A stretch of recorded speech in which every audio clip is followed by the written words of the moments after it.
Enjoy bonus podcast episodes November 18th and 19th detailing the origins of NorthStar and its logo. Also, don't forget to join us online for NorthStar's GIS Day event, Wednesday, November 20th. Get your tickets today at northstarofgis.org/homecoming. Be Black. Be bold. Be innovative. Show the world equitable geo. We're coming together as a collective to celebrate people of African descent, the diaspora, and talking about geospatial equity and justice. You're listening to the NorthStar Gaze, a podcast with intimate stories from geo luminaries.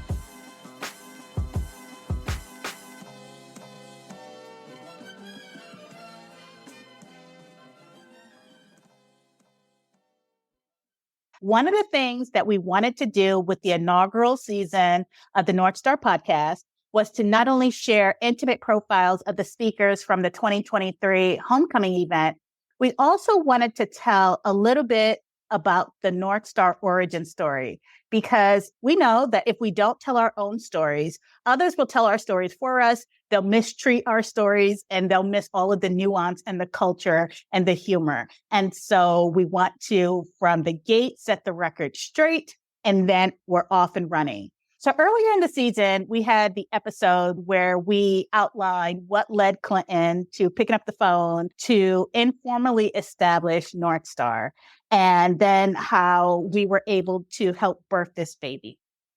And the timing of Clinton picking up the phone was actually at the time where I was literally getting ready to birth a baby as I was leaving for maternity leave. So now both of my loves are growing up. They're growing strong. They have momentum. They have love. We built it through sweat equity. And today's story is just really important to the fabric of NorthStar. And it's about how we arrived at our logo. But let me first introduce our guest today. I'm Aisha, the host of the 2024 NorthStar Gaze podcast. My pronouns are she, her, hers. And I'm going to ask my guests, Sky and Clinton, to introduce themselves. Hey, everybody. I'm Clinton Johnson. I use he, him pronouns, and I'm one of the co-founders of the NorthStar of GIS, and I serve in a volunteer capacity as the executive director. Hey, folks. I'm Sky. I use they, them pronouns, and I'm really happy to be here. So thank you so much for having me. Okay. So before we dive in, I'm going to ask Clinton to go back in his mind to where he was in early spring of 2019 when you were ideating about NorthStar's principles and our logo. And I say this with a smile because both were in one state when I went out on maternity leave. And then when I came back, it was all polished and sleek. The story of the transformation of that logo, the making the principles more concrete, I've been trying to record or document that story for years, and now's the time. So I will hush. And Clinton, the floor is now yours to tell that story. When I was creating that first logo, I was thinking two things. One, let me try to get some of these concepts out. I had been a manager of a web team and had great designers on my team. And these great designers had given me some great ideas. I myself, not a designer, but they shared some things like colors matter, shapes matter. And I was trying to think about what would matter for us in terms of shape and color. So a star made sense. We always wanted to be inclusive of the full diaspora. So when thinking about colors, the first go-to was just like, could we use a range of browns from something very light to something as dark as black?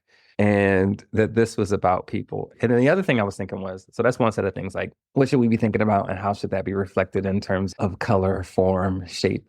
And the other thing I was thinking was, if I create something awkward enough, maybe somebody will want to do something for us. And for a long time, nobody wanted to do anything with this crazy looking logo that was constructed out of figures that were supposed to look like people who were coming together and creating a star. It sounds much better than it looked, even as I'm saying it. And somebody who was just coming on to the team, they were getting their first GIS job and just getting involved in our work, Fallon had no shame was not shy at all about saying that the logo was trash and we needed to do something about it. And I believe it was Fallon who got us in touch with Sky, someone who was an actual graphic designer and could try to take this sense of color being our connector to all the people and the shape of a star and do something with it. And Sky still staying true to this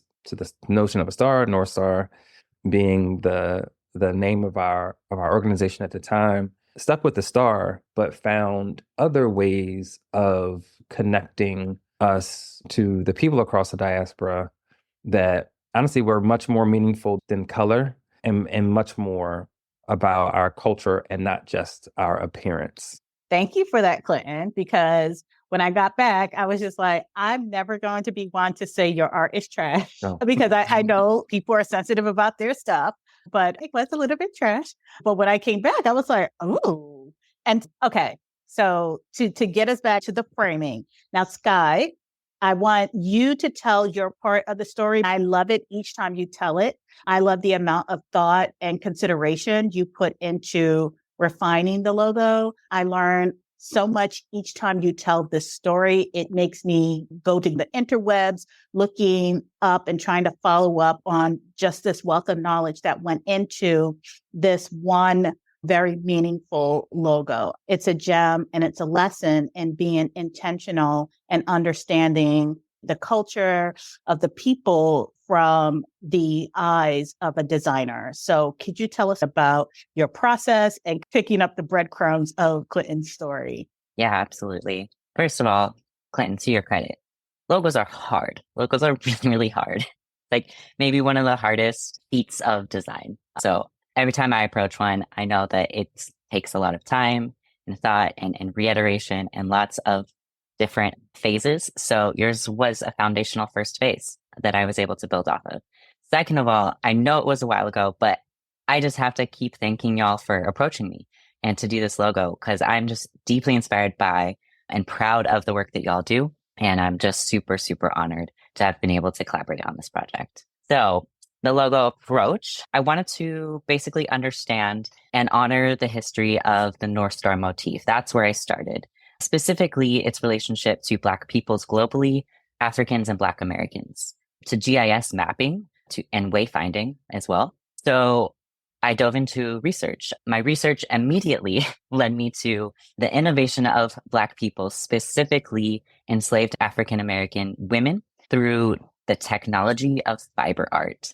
I didn't know that's where that was going to lead me. But to tell the story about the North Star logo, I want to share about the Underground Railroad quilting codes. I'm absolutely no expert on the subject, so I definitely want to put that out there. I've been honored to learn as much as I could about this subject, but I'm really glad that I learned what I did. And I learned what I learned from families and individuals who preserved this knowledge. So I want to thank them specifically for preserving this really important history. The history of these quilts, like many other culture preserving mechanisms, is absolutely a testimony that the people of African descent have always been the drivers of their own abolition. And this is one example of many. So quilts and textiles, at their core, they're a mix of this historical, social, and creative cues in the form of fabrics, shapes, symbols, motifs, textures, and colors. There's a lot going on.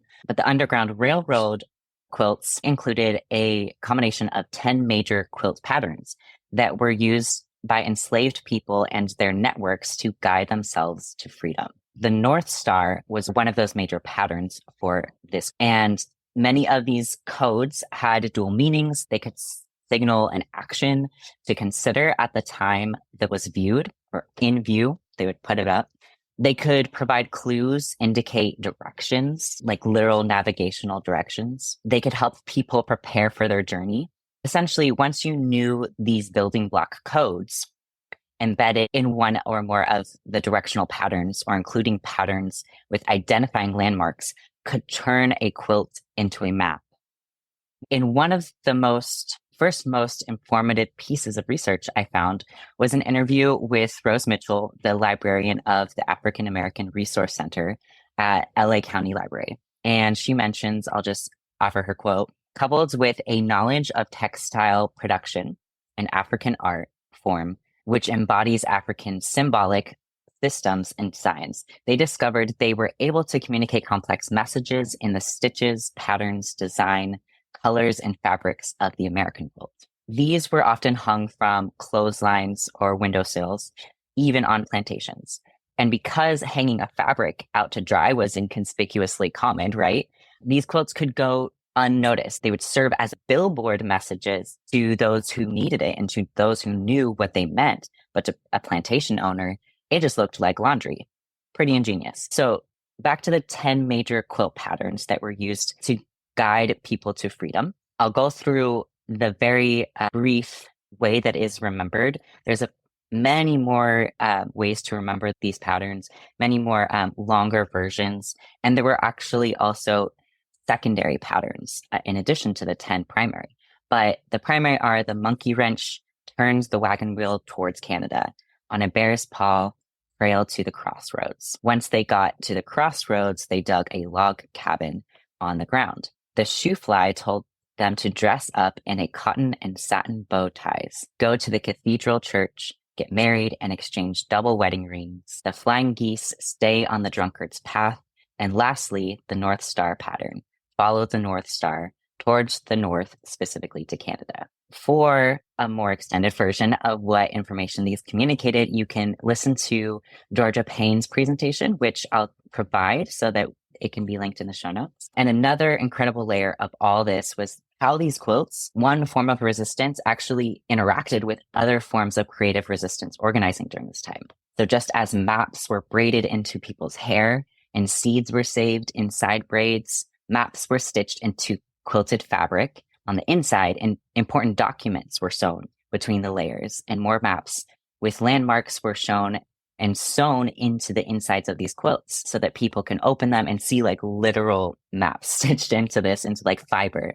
So tangible maps that you can touch and that go unnoticed. And the singing and humming of certain spirituals, of course, was often done while displaying these codes, because singing was yet another way messages were shared between plantations. And these things actually built up a very complex, powerful language. And I'm just really heartened and invigorated by the creativity in each abolitionist movement, because we come from this history, this fierce and like brilliant innovation. Today, I hear organizers in our current liberation movements, we talk about how we can continue the legacy of creativity in our approaches. And we look around and we say, what do we have? What can we use?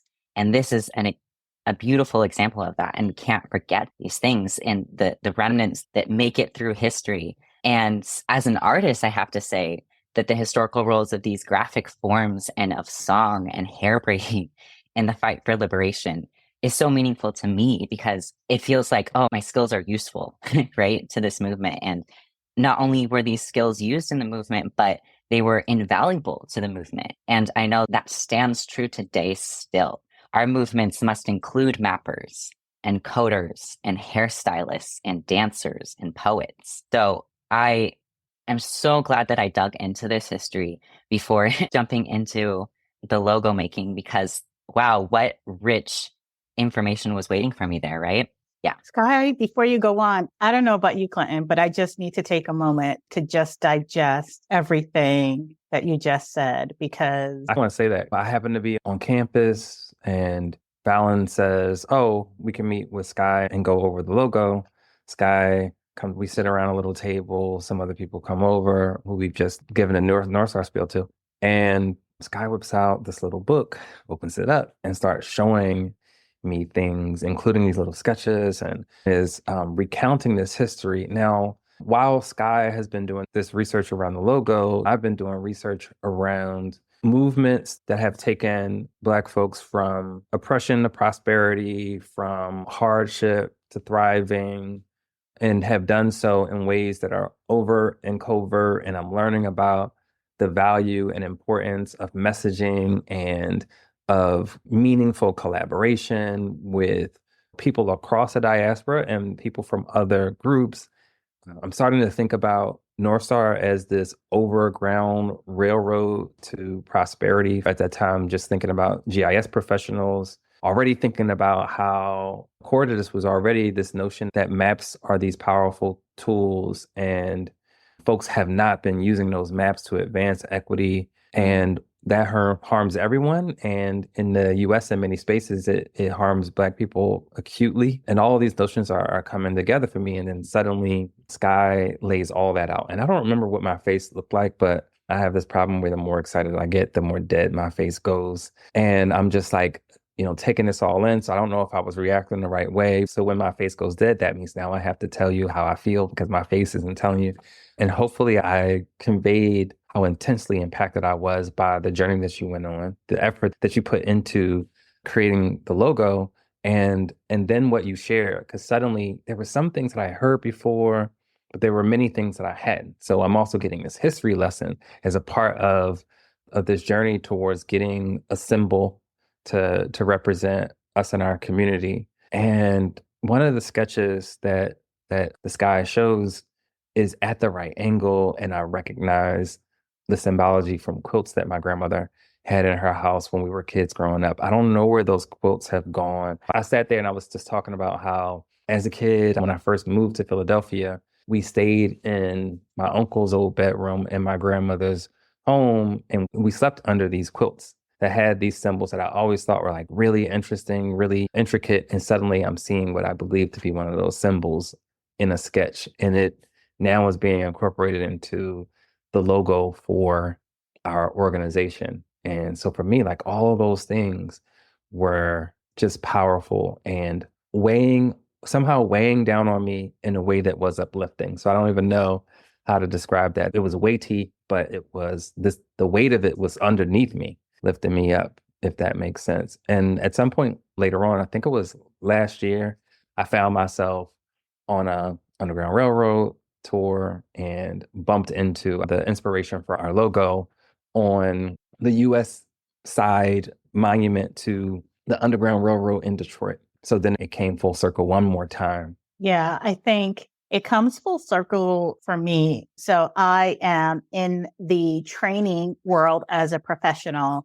Every time when I listen to podcasts or I hear stories, I almost have a mental notebook. In fact, I carry around a tiny little notebook in my purse with a pen just because I'm just jotting down, and I participate in micro learning. Since I've become a parent, that's how I continue my growth and learning. And I don't have time to sit down and go through 17-page documents. So I do a lot of micro learning. Whenever I hear these stories, like I've got a bunch of notes here for things to just look up and research. As I get time to just listen and let my mind wander, I will be going through these annals of history. But it's funny that once you know about the North Star and you understand its significance to the Black community, and not just to the Underground Railroad, but to the Black community at large, you start to see it everywhere, right? And so we went to the African American Cultural Museum in DC, and there's the North Star newspaper. And I'm like, I got to take a picture next to the North Star newspaper. That's our thing. That's our jam. And so it's just, you can't unlearn. Right. And so it's such deep, rich history. And I appreciate you taking the time, Sky, to share that with our listeners. All right. So you have this idea, you've done your research. Now you're ready to put pen to paper. Exactly. I wanted to honor that historical motif of the North Star, the actual shape that we find in the quilt, and keep it recognized. And I wanted to also embody what Clinton did capture in his first logo. So what he did capture is illustrating this idea of connection and these directions. I really did like the 4 directions part, his logo, and just the idea of a compass and making sure that it communicated connectedness. I wanted to draw directly from a both historical North Star compass and a recognizable kind of modern compass. So we see that at the center of the North Star logo, and integrate these as seamlessly as possible together. And lastly, Clinton put together a really meaningful color palette for me. I loved it, so I wanted to be able to use this logo in any one of those colors and making it extendable. The logo actually lends itself really well to creating patterns because it was literally invented as a pattern and used as such throughout history. So that's really meaningful and useful for branding. And because it's so geometric, it's really easy to apply in any sort of implementation for branding the North Star org. And I wanted to add one more thing about Aisha. You said you start to see the North Star in unexpected places and you just recognize it more because you know that history.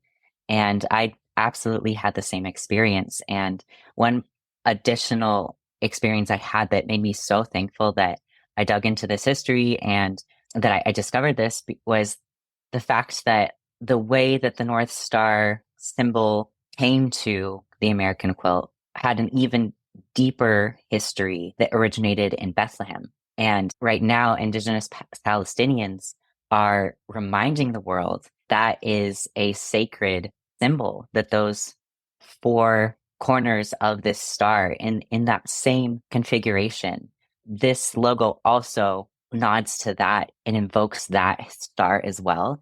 And I just loved seeing that connection. That history was connected to a history of abolition in America and is now connected to North Star. Yeah, I remember in addition to that, Khaled telling us about how, and you were alluding to this, Aisha, that this North Star has been a symbol for peoples who we now think of as Black through the process that has united us and at the same time distributed us across the globe. This North Star is a meaningful symbol across many African communities as well as communities across the board, and therefore being a unifying symbol. As at the same time that it was a symbol that was exemplary and like it's somehow simultaneously unique to Black communities across the diaspora and unifying to other communities, whether those communities be about geography or people generally across the globe, but particularly people struggling to find the direction to prosperity in some way or thriving in some way, being able to be acknowledged and be able to operate as equal contributors and beneficiaries in a society. So yeah, I hadn't seen some of the current stuff connecting to what's going on in the world today. And now it makes me think about the multiple places across the globe where injustices are happening and how the North Star in general and specifically as you're describing it, our chosen form of the North Star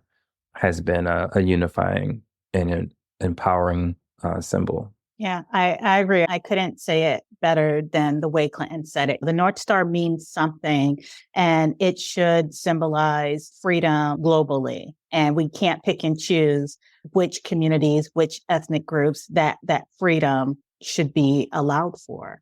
So, yeah. And if I could offer one more quote that reminded me of this history, it was words from a writer that I follow. Their name is Prentice Hemphill. And if I'm quite honest, these words brought me to tears when I read it. They said, "Our safety is quilted like a tapestry, never erected like a wall." On that note, thank you, Sky and Clinton, for coming to share the origin story of the North Star logo. There are so many layers to what you just said. And so to close us out, the North Star is iconic. The fact that we as a group, an organization, call ourselves the North Star GIS, that matters. It's significant. Geospatial gatekeepers, the builders of walls, stand wringing their hands trying to figure out the ways to diversify the field, the discipline, the profession of geo, because make no mistake, it is in trouble and it will die from its lack of diversity. They're wringing their hands like they can't figure out how to solve the lack of diversity problem. Many of us who have been pushed to the margins, we innately know that if you want a solution to a problem, ask the people who are negatively impacted by that problem. We are the North Star GIS, and we have the will, the desire, the innovation, and the drive to make GIS more inclusive. Won't you join our movement? Join our melanated and mapping community. Be on the lookout for the different North Star events that are coming up in years to come. And please share and let's talk about it. Talk about the podcast. But in the meantime, thank you, Sky and Clinton. And there you have it. The second installation of the North Star origin story is the creation of the North Star logo. Thanks for listening to the NorthStar Gaze, intimate stories from geoluminaries. If you're inspired to advance racial justice in geofields, please share this podcast with other listeners in your community. The intro and outro are produced by Organized Sound Productions with original music created by Kid Bodega. The NorthStar Gaze is produced in large part by donations and sponsorship. To learn more about NorthStar GIS, check us out at northstarofgis.org and on Facebook or Instagram at GIS NorthStar. If you'd like to support this podcast and NorthStar of GIS, consider donating at northstarofgis.org/donate. Or to sponsor this podcast, email podcast@northstarofgis.org. You've been listening to the NorthStar Gaze.